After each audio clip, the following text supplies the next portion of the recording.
Here's a summary of how diseases like diabetes and other chronic conditions have increased since the 1940s, how this is raised in 10% human, and how it ties into broader scientific findings.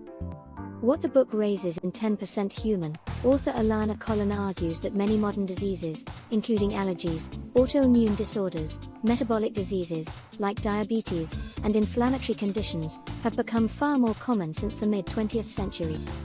The book ties this rise to changes in the human microbiome, altered microbial exposure, changes in diet, lifestyle and environment. The core idea, our symbiotic relationship with microbes has been disrupted, contributing to rising disease. What the scientific evidence shows, with emphasis on diabetes, type 1 and type 2. For type 1 diabetes, autoimmune in nature, the incidence in children has increased in many developed countries since the 1950s. For type 2 diabetes, the increase is dramatic across ages, geographies, especially associated with obesity, lifestyle change, diet, inactivity. For example, an ecological population study noted that children born 1940 to 1980 in some regions showed associations between changes in early life exposures, breastfeeding, infections, etc., and type 1 diabetes incidence. Other chronic/inflammatory/autoimmune diseases, while diabetes is among the most data-rich, many autoimmune diseases, for example, certain thyroid diseases, inflammatory bowel disease, some rheumatological conditions, also show rising prevalence/incidence in high-income countries. The book uses these trends to argue that modern lifestyle changes, microbial exposure, diet, urbanization, hygiene, are common underlying threads. Why the increase matters and what explanatory threads connected. The rate of increase for many of these diseases is too fast to be explained by genetics alone, since gene pools change much more slowly. For example, type 1 diabetes incidence up by 2 to 5% annually in children in many countries during later decades. Explanatory factors align with those in 10% human, including reduced early life microbial infection exposures, less training of immune system, changes in diet, lower fiber, more processed foods, sedentary lifestyles, obesity, metabolic stress, environmental change, urbanization, less green space, different housing, microbiome disruption, antibiotics, less diverse diet, cleaner environments. How strong the evidence is and what's still uncertain, we can say confidently that many of these diseases are more common now than mid-20th century in many places.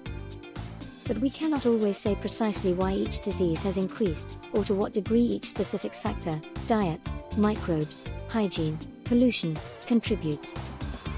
For diabetes, though we know the incidence is rising, the individual contributions of diet versus infection versus microbiome versus metabolism are still research active.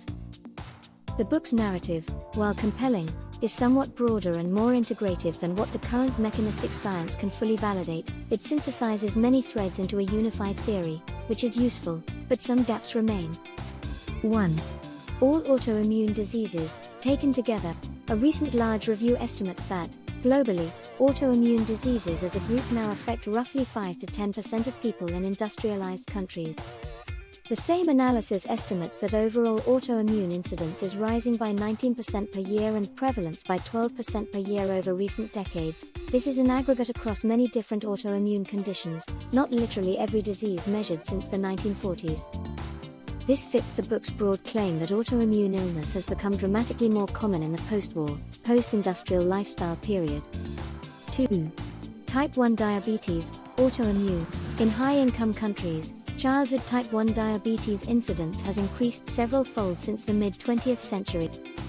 For example, a classic analysis found incidence rising from 6 to 7 per 100,000 children per year around 1950 to greater than 11 per 100,000 by 1960, with similar upward trends continuing in many places.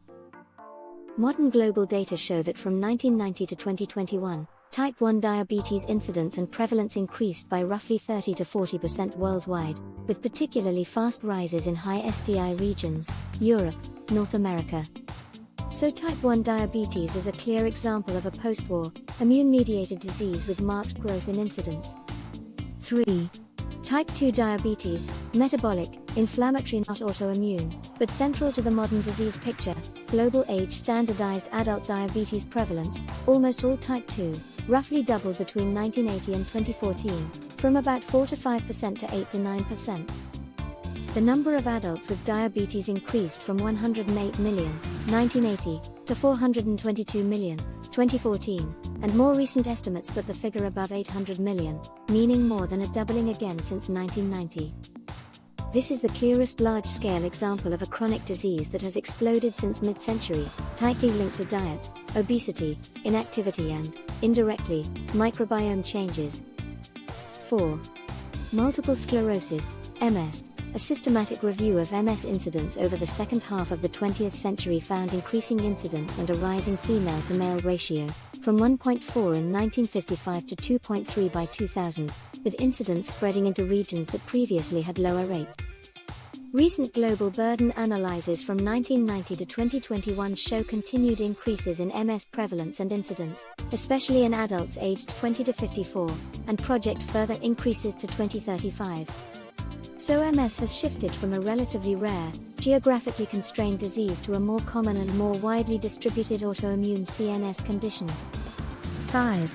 Inflammatory bowel disease, IBD, Crohn's and ulcerative colitis. A classic review noted a sharp rise in IBD incidence in the Western world starting in the early 1950s, with ulcerative colitis increasing first, followed by Crohn's disease 10 to 15 years later.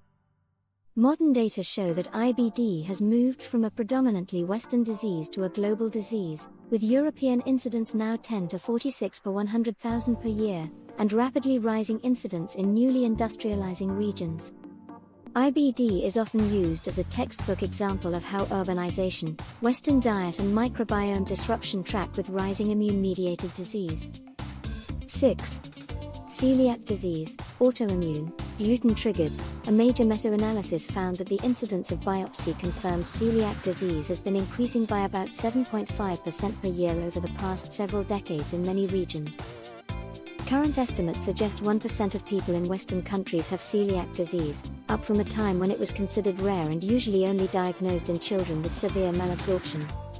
Some of that increase reflects better awareness and testing, but the rate of rise is faster than can be explained by diagnostics alone, suggesting genuine growth in disease occurrence. 7. Rheumatoid arthritis, RA is a bit more complex.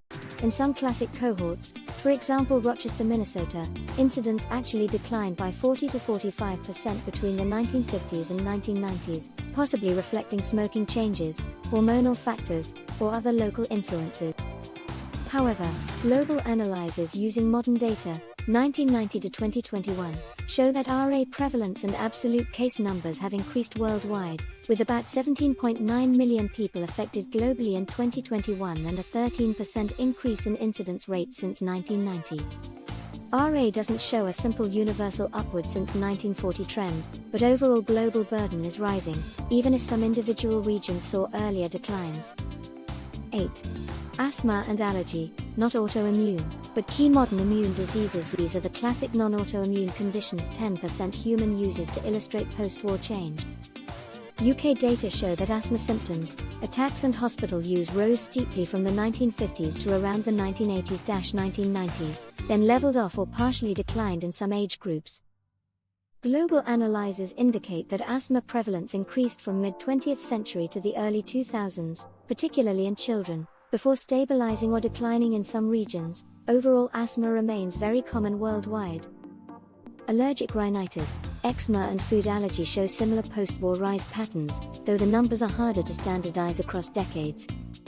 Pulling it together, how this matches 10% human across different disease families, autoimmune diseases, T1D, MS, IBD, celiac, autoimmune thyroid, etc., generally rising in incidence and prevalence since mid-20th century. Metabolic diseases, T2D, explosive growth since about 1980, now at epidemic scale. Allergic, inflammatory diseases, asthma, hay fever, eczema, marked post-war rises, especially from 1950s-1990s. The common theme, which 10% human emphasizes, and which modern reviews now take seriously, is that environmental and lifestyle changes since the 1940s have fundamentally altered immune and metabolic regulation, with the microbiome acting as a central intermediary.